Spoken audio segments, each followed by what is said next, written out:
और शहरी गरीब, ये चर्चा का विषय पिछले कुछ दिनों में भी रहा। लेकिन मैं ये कहना चाहता हूं, हमारी सरकार ने पिछले वर्षों में भी इनके लिए किया और इस समय में तो विशेष तौर पर हम लोगों ने आपदा राहत के माध्यम से जो fund, state disaster response fund के माध्यम से उपलब्ध, उनको हमने राज्यों को करवाया। ये लगभग 11,000 करोड़ रुपए से ज़्यादा है, ताकि इन लोगों को इसमें से राहत दी जा सके, आपदा राहत हो सके, उसके लिए इस्तेमाल किया गया। और यही नहीं, हाइजीन का ख्याल रखते हुए 3 मील्स एक दिन में प्रति व्यक्ति के लिए इन शेल्टर होम्स में उपलब्ध करवाई गई, ऐसा प्रावधान वहां पर करवाया गया। और जो हमारे स्वयं सहायता समूह हैं, जिसको आप सेल्फ हेल्प ग्रुप्स भी कहते हैं, ऐसे 12,000 स्वयं सहायता समूह ने 3 करोड़ मास्क और 1,20,000 लीटर सैनिटाइजर्स का उत्पादन किया है। ये एक अपने आप में बहुत बड़ी बात है और इस संकट की घड़ी में हमारे काम, और एक बड़ा काम देश के लिए स्वयं सहायता समूह की हमारी बहनों ने किया है। यही नहीं, 7200 नए स्वयं सहायता समूह इस समय में बनकर और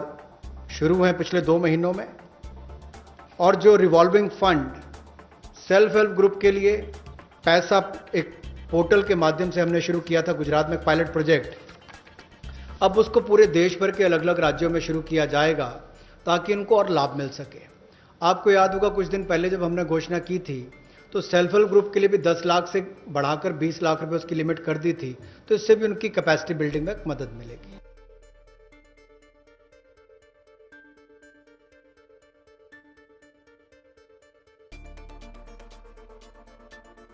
प्रवासी मजदूर जो भारत और मैं कहूँगा राष्ट्र निर्माण में लगे हैं, उनके लिए राशन की सुविधा उपलब्ध करवाने के लिए ऐसे 8 करोड़ प्रवासी मजदूरों के लिए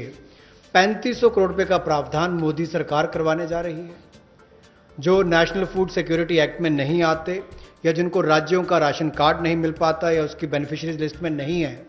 वो भी इससे वंचित ना रह जाएं। ऐसे 8 करोड़ प्रवासी मजदूरों के लिए 3500 करोड़ रुपए का प्रावधान, यानी कि उनको 5-5 किलो गेहूं या चावल मिलेंगे और साथ में 1 किलो चना,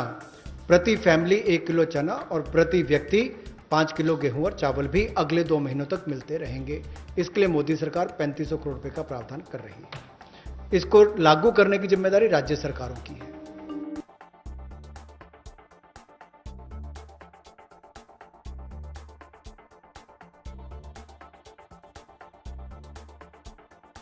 In order to benefit migrant workers, we are coming up with a national portability of the cards, which is public distribution ration cards can be used in any ration card, any ration shop in any part of the country as you move along. So if there is a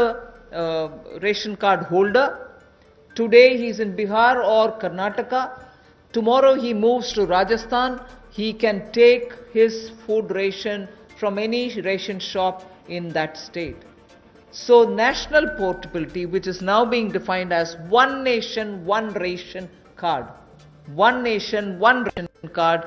will be implemented, and by August 2020, which is another 3 months, within 3 months, 67 crore beneficiaries in 23 states, which means the 67 crore beneficiary is 83% of all the PDS population that we are talking about.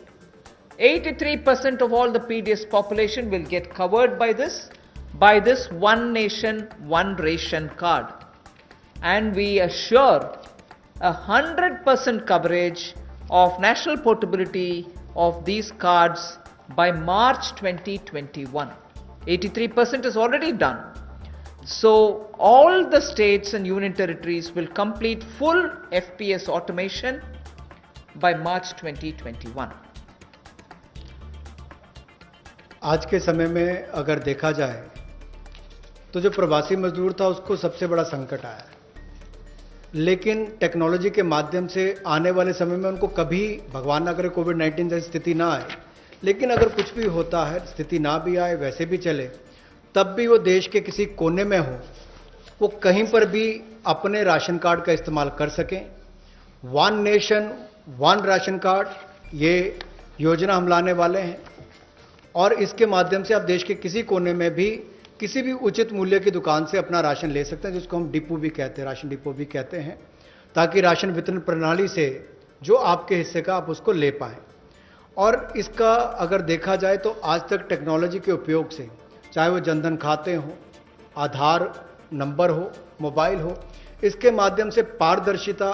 Modi सरकार लेकर आई और लाखों करोड़ पिछले कुछ वर्षों में बचाया भी है और वापस गरीबों के उत्थान के लिए लगाया। तो इससे भी जहां गरीब को लाभ मिलेगा देश के किसी कोने में राशन लेने के लिए, वहीं पर देखा जाए तो 23 राज्यों में 67 करोड़ बेनिफिशियरी जो हैं, वो 83% पीडीएस की पॉपुलेशन वो अब तक इस पे कवर हो चुकी है और मार्च 2021 तक हम 100% उसको कवर कर लेंगे नेशनल पोर्टेबिलिटी में, ताकि वो देश के किसी कोने में जाकर भी अपने राशन कार्ड का इस्तेमाल कर सकें। ये अपने आप में क्रांतिकारी कदम गरीब मजदूर, प्रवासी मजदूर के लिए होगा कि वो देश के किसी भी कोने में जाकर अपने हक का राशन किसी भी राशन डिपो से ले सकता है, ऐसा उसके लिए सुविधा होगी।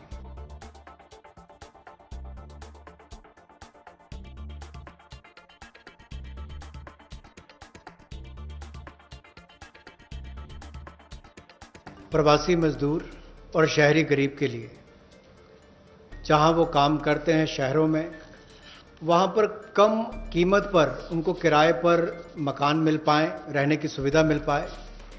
इस बड़ी योजना का संकल्प लेकर मोदी जी आए हैं। और मेरा मानना है कि जिस तरह से हर घर को बिजली, हर गांव तक बिजली पहुंचाने का काम,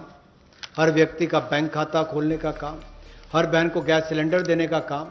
और 2022 तक हर गरीब को सर ढकने के लिए छत देने का काम मोदी सरकार करने वाली है, उसी तरह से एक बहुत बड़ी योजना ये भी है कि कम कीमत वाले, कम किराए वाले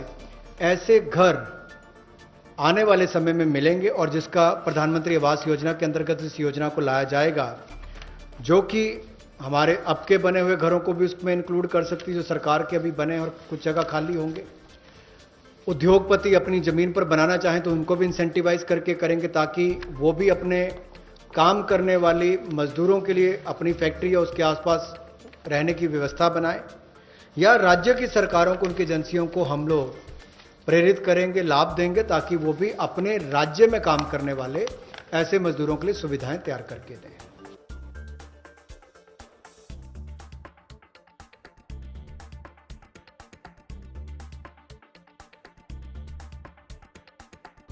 रेडी लगाने वाले, पटरी पर सामान बेचने वाले, जो हमारे श्रमिक साथी हैं, जो घरों में काम करने वाले भाई बहन हैं, जो ठेला लगाने वाले हैं, इन सबको कोविड-19 के समय इस पिछले 2 महीनों में बहुत सारी तकलीफ का सामना करना पड़ा और इन्होंने बहुत ज़्यादा त्याग भी इसके लिए किया है। और ये 5,000 करोड़ रुपए की विशेष सुविधा केवल इनके लिए, रेहड़ी ठेला लगाने वाले, पटरी पर सामान बेचने वाले श्रमिक साथी, इनके लिए लेकर आए हैं। ये 10,000 की इनको प्रति व्यक्ति सुविधा मिल सकती है, क्योंकि किसी को चाय बेचनी है, सब्जी बेचनी, कुछ और बेचना है, तो 2,000 10,000 तक वो अपना सामान लेने की उसको सुविधा मिल सकती है। और ये 1 महीने के अंदर सरकार इसको लॉन्च कर देगी। और जो मोबाइल से पेमेंट करेगा, डिजिटल पेमेंट करेगा, उसको इसके ऊपर इनाम भी मिलेंगे। और यही नहीं, डिजिटल पेमेंट्स का एक लाभ उनको और मिलेगा कि उनको आने वाले समय में 10,000 की बजाय ज़्यादा पैसा मिल सके, क्योंकि उनका व्यापार लेखा जोखा ध्यान में आएगा तो बैंक भी उनको ज़्यादा पैसे देने के लिए तैयार होंगे। तो डिजिटल पेमेंट को भी इससे बल मिलेगा और लोगों को भी आने वाले समय में अतिरिक्त धन उपलब्ध कराया जा सकता है अपना कामकाज बढ़ाने के लिए। जैसे कल हमने एमएसएमई की केवल डेफिनेशन चेंज की, लेकिन उसका इतना बड़ा इंपैक्ट है कि लोग अपना कारोबार बढ़ा सकते हैं। यहां पर भी डिजिटल पेमेंट से इतना बड़ा बल मिल सकता है कि लोगों को आने वाले समय में कर्ज ज्यादा मिल सकता है और अपना व्यापार बढ़ा सकते हैं। ऐसे लगभग 50 लाख सड़कों पर, रेहड़ी पर, फड़ी पर काम करने वाले, ठेले पर बेचने वाले लोगों को, घरों में काम करने वाले लोगों को लाभ मिलेगा। और 5,000 करोड़ रुपए की सुविधा केवल ये श्रमिक, हमारे पटरी पर काम करने वाले ठेले और रेहड़ी वालों के लिए किसी ने की है, तो नरेंद्र मोदी जी की सरकार ने इसमें दी है।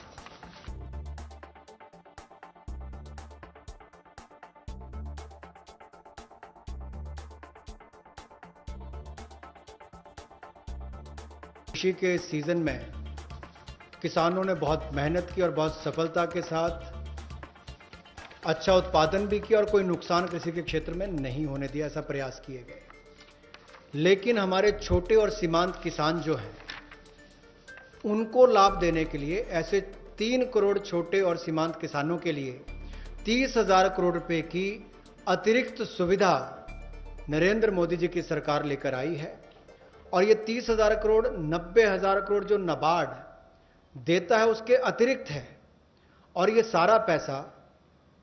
State cooperative bank, district cooperative bank, regional rural bank, इनके माध्यम से राज्यों को दिया जाएगा और इसका वितरण वहां पर किया जाएगा ताकि छोटे और सीमांत किसानों को इसका लाभ मिल सके।